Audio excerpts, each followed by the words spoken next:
At Raising Financial Freedom, we're on a mission to inspire and empower financial freedom to every parent so that they can pass it along to their children. Through engaging stories, expert advice, and actionable tips, our podcast is transforming lives and helping listeners take control of their financial futures. Your support helps us produce high-quality, impactful episodes, expand our reach to underserved communities, and keep this life-changing content free for everyone. Whether it's $5, $10, or any amount, every donation fuels our mission and makes a difference. You can donate by clicking the heart-shaped link next to the social icons or the link at the bottom of the show notes. Once again, thank you for supporting Raising Financial Freedom and joining us in creating a world where financial freedom is within everyone's reach. Together, we can make a difference. Today on episode 23 of Raising Financial Freedom, we're going to talk some financial literacy news, and we're also going to talk about Financial Literacy Month, which is the month of April. So today will be a solo show, but as always, we have money to talk about and current events to unpack. So let's get this started because I hear my little one calling me. Dad, hurry up and turn on the music.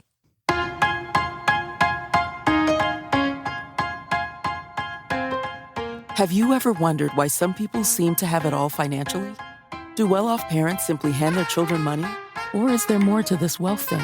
Welcome to Raising Financial Freedom, the podcast.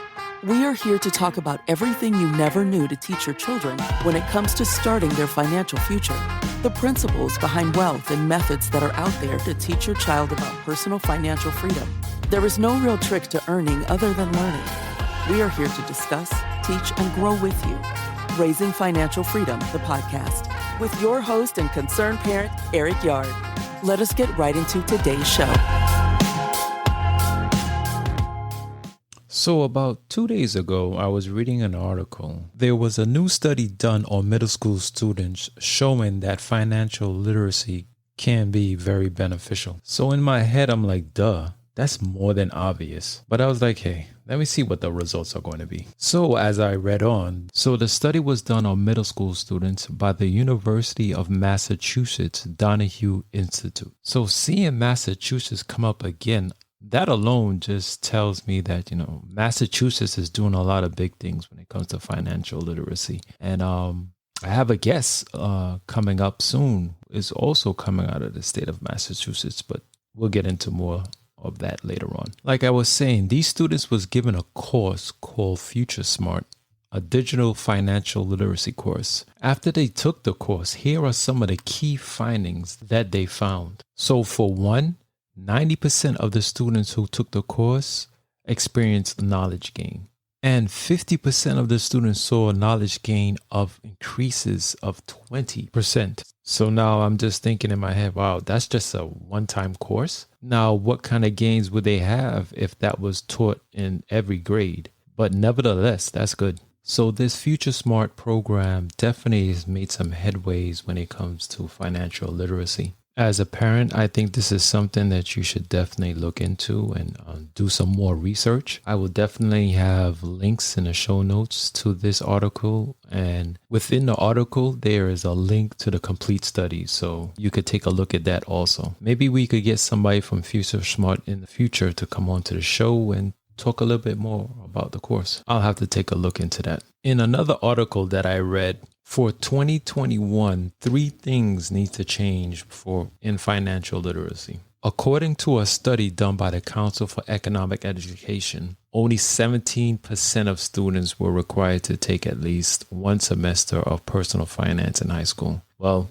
that I already knew. And I've stated that before, which to me, it's just ridiculous. But number 2 and 3 really got me. So number 2, only 24% of millennials demonstrate basic financial literacy according to the report by the National Endowment of Financial Education, which is not good. You would think with all the new tools and media outlets that this number would be much better than what it is, but it's not because it is not a priority. Number 3 is interesting. The average amount of money lost by the average American adult due to lack of financial literacy was $1,634. Generalized to over 250 million Americans, that loss totals $415 billion in 2020, according to the National Financial Educators Council. I thought that number would be a little bit higher than that, but once again, that's still not good. In ways, you have to sit back and reflect and see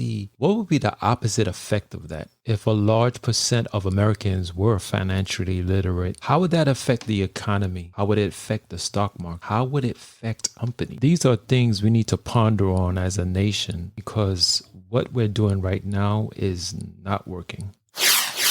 Hey, I just want to remind everyone that we have the question of the month still going on, and this is your chance to be on and be part of the show. Just go to raisingfinancialfreedom.com, go to the contact page, scroll down to the bottom, and you should see the question and a sample answer. Just press record to start answering the question. Now, everyone who answers the question will be automatically entered into a contest for a $25 Amazon gift card.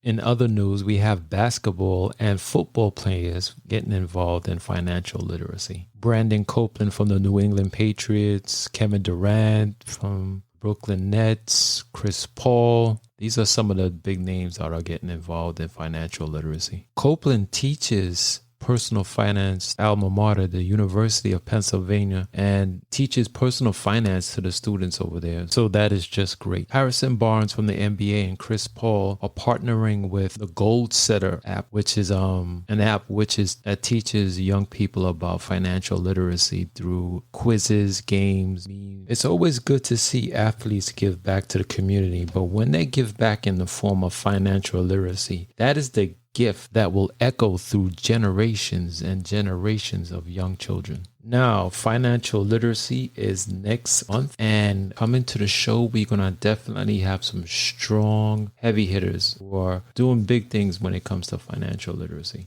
Now, just to give you a little bit of history, Financial Literacy Month grew out of Youth Financial Literacy Day. So that's right, it was just being celebrated as a day. The National Endowment for Financial Education was running it and then passed it on to Jumpstart Coalition, which began promoting it as a whole month. And this all started back in 2000. So I definitely want you to stay tuned and keep aware of the upcoming episodes, which is happening next month. And I'll definitely keep you aware of any events these organizations will be having. So until next week, share with other parents and stay safe. We really hope you enjoyed this episode of Raising Financial Freedom, the podcast. Stay connected with us directly through raisingfinancialfreedom.com. You can also join the discussion on social media, which you can also find links on our website. If you would like to speak with us, please send us an email through info@raisingfinancialfreedom.com. And as always, thank you for pushing your mindset towards a better reality. This concludes the most thought-provoking portion of your day. Don't forget to please like and subscribe to stay fully up to date. Until next time, be kind to yourself and each other.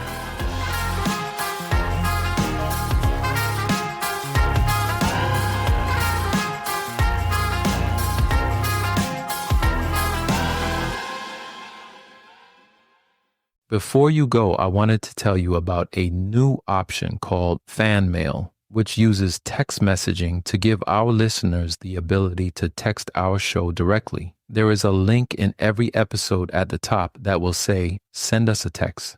You can use that link to text the show. When a listener clicks the link in our episode description, a new text message will open on your device directly to the show. It's that easy. So tell me what you think, what else you want to hear out of the show, or simply your thoughts on that episode you just heard.